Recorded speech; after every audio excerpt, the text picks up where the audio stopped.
What is going on, guys? Thanks for tuning back to the channel. On today's episode, we're going to be going over my first ride impressions over my 1986 Arctic Cat Eltigre 6000. As I've been following the channel, you know that I pretty much completely rebuilt and went over this whole sled to make sure that we were ready for the 2020-2021 riding season here. And it just so happens that we got 8 inches of snow last week. I'll put a few riding clips in right now. I have one or two short ones.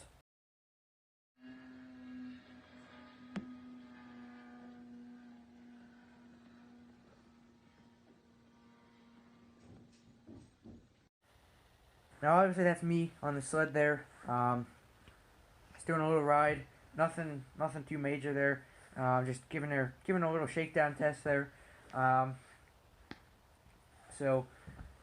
Pretty much I ended up putting about 20.3 miles on the rebuild there. I set the trip odometer to 0 when I redid the rebuild there. And I have it written down what it was when we rebuilt the engine, obviously 20.3 miles ago. So every year I'm going to plan to reset that trip odometer and see how many miles I put on every year on this sled, because I rebuilt the engine and everything to back to stock, so we didn't have any issues, so we could continue to put some miles on the sled. Alright, so let's get into the engine part of this thing. Start with the engine obviously first. So for our engine, you know, all the cylinders and stuff like that are all perfect. Obviously we put new cylinder, new pistons in, and we had to put a new, not a new cylinder jug, I'd say reconditioned cylinder jug. It's been, you know, it's been pretty much kind of like redone, that cylinder jug. So our old one was just too scored on there. I would have to get it bored out, and I would have wanted to get the other one bored out to match the pistons there. And that just would have been too expensive to get it bored and then plated, and stuff like that. So anyway, what I did is I got pretty much a reconditioned cylinder jug for like 80 bucks. Put two new old stock Suzuki pistons in. And if you want to know more about that, you can check the videos out prior to my channel on this build. I have a whole playlist on my playlist channel there of this sled, everything I did to it. So if you want to know more, you can check those out. We have pretty much a complete series of rebuilding this sled. So our carburetors worked fine, our fuel system worked fine. The only one issue we had is with our cooling system here. Now our cooling system rail right here, you can see there are gaskets here, or 4 bolts holding them in, and I thought lock washers would have been enough to hold them in good so they wouldn't back out, but this engine vibrates so much that they backed right out. So our gaskets blew out because these came loose. So what I did is I cut new gasket out of Felpro gasket material and RTV'd it up, left it dry over 24 hours. It ended up being like almost 48 hours, just to make sure everything cured up nice there. And I put Loctite on these bolts and tightened them down now, and we haven't had an issue with, and I rode the sled probably about 15 miles with those new gaskets there. So those are good to go now. No leaks there. I also had to do it on this one because of our thing blowing out down here, our gasket down here. The cylinder jug meets the crankcase down there. Our gasket blew out down there for some reason, and these nuts were tight holding the cylinder jug on, so I'm not entirely sure why that blew out. But regardless, I did notice when I put them on, the gaskets were pretty thin, and they were Window-Rosa gaskets, so you might be aware of buying those. I haven't really heard of anyone having that issue, but you know, next time I definitely probably will be looking at a different gasket brand than Window-Rosa there. So anyway, I was able to make a new gasket there. I carefully cut one out with a razor knife, used RTV, put more Loctite on those nuts, and cranked it back down, torqued it up, and I was ready to go. So that was all good. The cylinder looked good down in there. It did happen to run a little bit lean because the air was getting down in there, but the amount of running lean, it didn't hurt it at all. The gasket was probably only blown out like that for maybe a mile of riding. So nothing major went wrong there. Everything's fine in that engine. The engine still has great compression, starts first pull. Maybe our coolant leak there happened for a reason, and it saved our engine.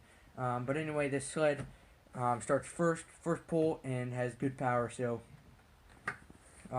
nothing's messed up there in that engine, regardless of our gasket going down there. So that's what happened. That's the issue down with the engine, and it's all fixed now. Started first pull today, about 35 degrees. Put the choke on, popped my kill switch up, turned the key on, gave it a pull, started right up. So the engine is fine now. So that's gonna pretty much cover it. This engine, I will say, is a absolute gas hog. It sucks gas like you would not believe. I'm sure if you have one of these sleds, you know it does. I had about half a tank in there. 20 miles of riding, vigorous to moderate riding there. I was off and on that throttle. Pretty much burned through about half a tank. I'll say about 7/16 of a tank there. It also takes a lot of oil, which I'd rather have it take too much oil than not enough, obviously.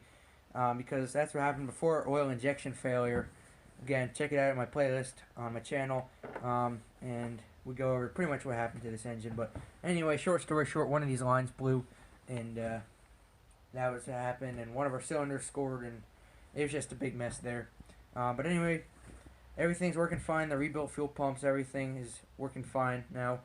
So let's get into what what's not really working, and what I need to upgrade, and what I changed a little bit before, and before I kind of took it out for a ride here. So first thing first, what needs to be replaced is this voltage regulator here, and I know it needs to be replaced is because our bulbs in our gauges completely burnt out. Our bulbs and our bulb in the taillight is burnt out, and a brand new headlight bulb, the low beam, burnt out, and I seen it get super bright and then burn out again.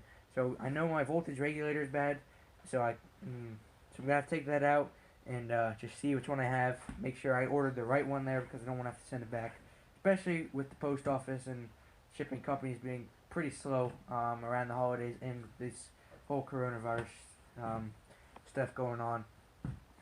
So anyway, gonna have to get a new voltage regulator, and I definitely need to get a new seat cover. I know a lot of you see this seat cover here, and it's just an eyesore of this sled. And this is RTV here from putting the RTV on those gaskets. I said screw it, the seat cover is not really that nice anyway. So it definitely could be, definitely could use a new seat cover, and I believe Dennis Kirk actually has them now. But before, when I checked, they don't, and I did check prior, and they said they have them. So we're gonna have to order a new one of those. I believe it's like 120 bucks. So it'll be worth it. It'll make it look a lot nicer than this piece of junk. But sadly, it doesn't have this nice green stripe down it. But I'll take it without having that green stripe. It'll make it look a new seat cover will make it look a lot better, even if it doesn't have that green stripe.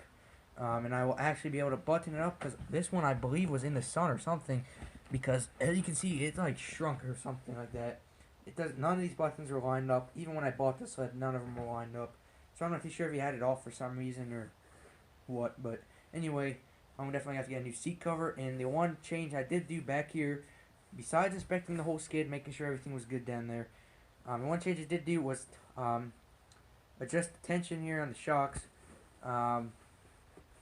I put them all the way up, so that way they would go down, be a lot stiffer, because they were all the way, the adjustment was all the way to the lower setting, so it was kind of spongy and stuff like that. And it definitely does need new shocks back here. I'm not too sure if like a heavy guy was riding it or something to wore them out, but anyway, definitely need some new shocks back here. So that's a future upgrade I'm wanting to do. And the last thing that I really want to do to this sled is I want to do some clutching upgrade here. As you guys know, if you have one of these sleds, the primary clutch is claimed to be probably the weakest point on this sled. And I would like to do some upgrades to that. It's a Comet clutch, so there should be upgrades out there.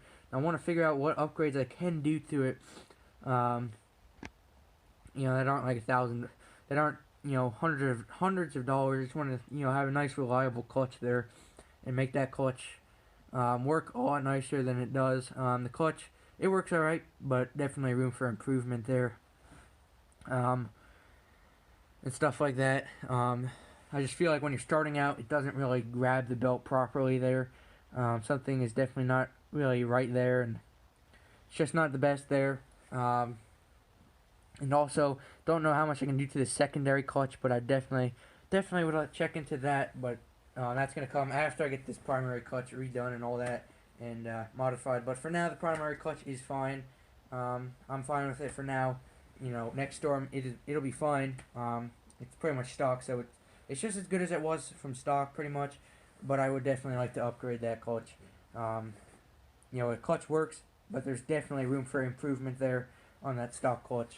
But other than that, the sled pretty much performed flawlessly. It was fun. It's plenty fast enough for the year.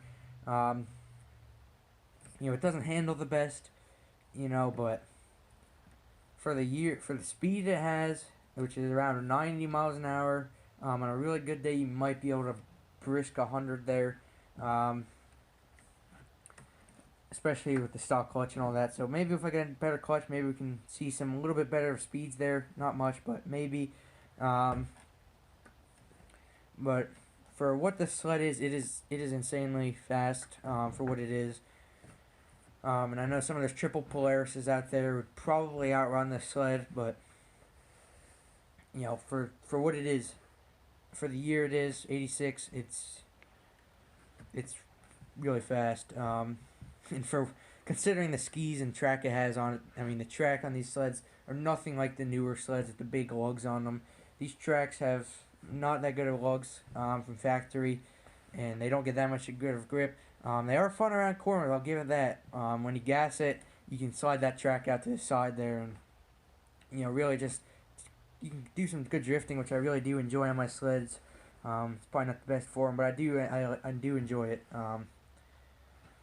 So, other than that, the sled worked flawlessly, and can't wait for next snowstorm